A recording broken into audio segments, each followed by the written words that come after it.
It is the new manager for the Texas Rangers, Bruce Bochy. Good afternoon, sir. Good afternoon. It's good to be on with you, and I look forward to spending time with you.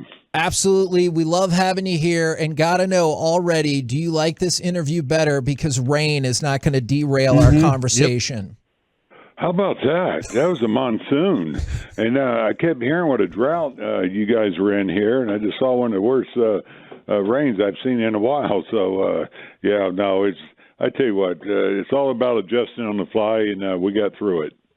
And I know you got asked maybe a semblance of some of these questions, but for some of the folks who didn't get to hear it, I would really love to know more of your thought process, because when you got the job, you said, I didn't just take this job to take a job. It's because you believe in the Rangers. For a Rangers fan base that has been suffering through a tough stretch of baseball, I'm hoping that you can elaborate on what it is about the Rangers and their organization that you believe in. Right. Yeah, and you know what? I'm going to start with CY, Chris Young, when, we started our conversations and listen to his vision, and as he was filling me in with the organization, because I'll be honest, it's not like I was watching just Texas all year, and after hours of talking with him, as I said, man, you could just feel it from him how bad he wants to get this organization turned around, get back to playing winning baseball for the fans. And as he said, they deserve it. They deserve it, Bruce, and then that's his mission. And then talking to Mr. Davis, Ray Davis, he felt the same, and the rest of baseball ops. So that's where it started. Then we started talking about the team, and what a great core you have, a core group, with Marcus and Corey up the middle, and of course, Lowe. I mean, what a season he had, and your young kid at third base, Young, and so you got a good foundation there. We talked about the system. You got a deep system. Guys coming up, and kind of reminded me, my early years in San Francisco. When we had the young guys, Sandoval's and Bumgarners and Posies, and but you got some young ones, good young ones coming up there. So, I just saw a great potential in this team, and I'm talking about next year and beyond. And of course, we got some work to do, some pieces to put in, and we talked about that, the pitching and things. So I just thought the timing was good for this organization, to keep making steps forward and hopefully get into the postseason and ultimately, try to get a championship.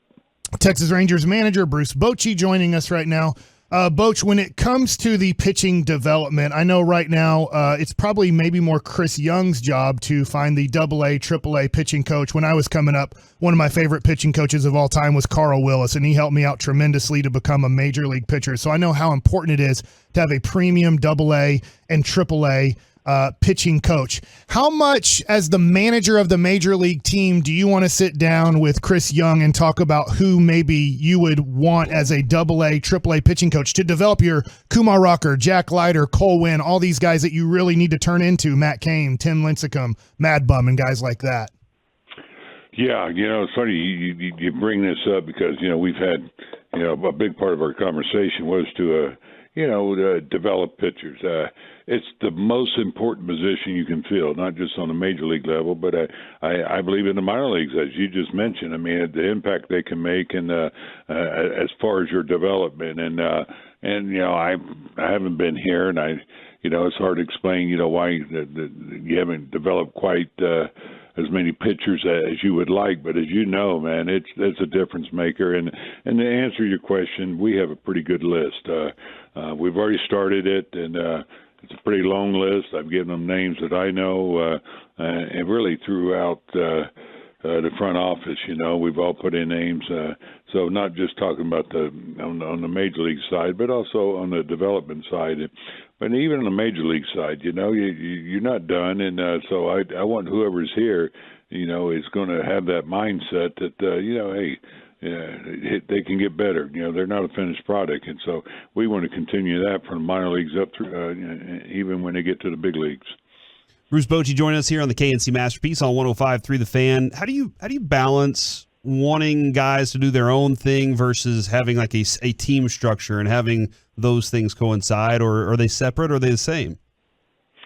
Well, I think you do have to balance it. I mean, you don't want to interfere with, what you're trying to build in that clubhouse, the culture you're trying to build, and a big part of that culture is, teamwork and getting the guys to play as one. And I've been in situations, I won't mention names, where guys did have their own personal, whether trainer or hitting coach or whatever, and it just can't, to me, interfere with what you want to create in that clubhouse, the environment that you want to create to get them to play as one. And so it's something I'm big on, I'm aware on. Hey, you get your guy, whatever, but it's all about common sense and doing it in the right way, and that's my thoughts there. And Bruce, that's one of the, like, Kevin and I have covered a lot of different baseball teams. Mike was in clubhouses his entire baseball career, and one of the things I always saw, like even when the Wash was with the Rangers here, was the best clubs seem to patrol themselves. They can take care of themselves. Do you feel like you have to start that whenever you walk in? Like, you got to go to the Corey Seagers, you got to go to the Simeons, and you have to say, all right, y'all are going to be the leaders, or does that naturally happen? You know what? I think both. You have to look at the player. If he wants to accept that role, some don't, and there's different types of leadership. One may be vocal, and one may be more by example. How they go out and play the game, how hard they prepare. That gets contagious. Now I know about Marcus. He does both, and I'm going to sit down with Corey, but I think if you're talking best case scenario, it's important for these guys to handle that clubhouse and hold each other accountable. Now, my job's to be in control, but I believe in being in control and let go. I think you can do both, and I think it's important that they do hold each other accountable to going out there and playing the game right and playing it hard. And if they don't, I want them to have the confidence to call out somebody if they don't. At the same time, I want them humble enough to know they might be on the other end of that conversation. I don't want anybody sensitive. So this is something I do try to promote. Do you think over the years, maybe some organizations, not Rangers specifically, but just organizations in general, have ever made the mistake of thinking money equals leadership? Like, you get that big money deal, you obviously have to be the leader. Yeah, I get what I do. There's some guys that, it's not in their comfort zone. They just have a hard time accepting that. But, with that said, it is something I would definitely promote. And but you don't want them, to come across as, it's not real, and you want them to be who they are. And trust me, I've had some really good players, but that wasn't their thing, and I would say, again, that's when they become more leaders by example. Boch, back in July when the Rangers made the decision to let go of Chris Woodward, your name was brought up locally that Bochy could be a really good hire for the Rangers, and I thought, boy, that really could, but I bet a lot of other teams would be looking at Bruce Bochy if he wants to come back to managing. I was just wondering, did other teams at any point during kind of your retirement reach out to you and say, are you interested in coming back besides CY and the Texas Rangers? Over the last couple of years, I had teams checking my appetite, but as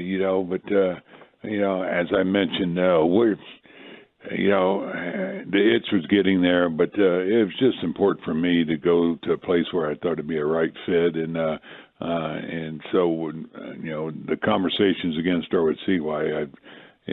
I knew this would be a great place to be, a great place to be for my family. As I mentioned, I have family here, and so you check all the boxes off basically, and that you need to check off, and this place really down, through every box, it was checked off.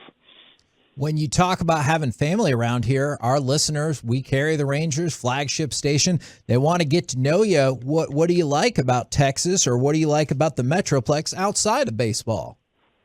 I will get to know it better. Be honest, I haven't been in this part of Texas a lot, except for the times I've been here, and I'm not going to bring it up.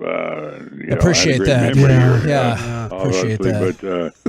But anyway, you know what? I had a good time in the years I lived outside of Houston, and I've been here visiting my brother. He lives in Weatherford, and I'll be honest, I love country music. I live in Nashville, so it's a short flight too. It's convenient.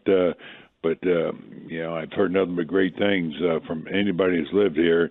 And of course, the venue here. You guys have seen this place. I mean, I'll be getting lost here the first month. I think I'm gonna need a guide. But what a unbelievable ballpark!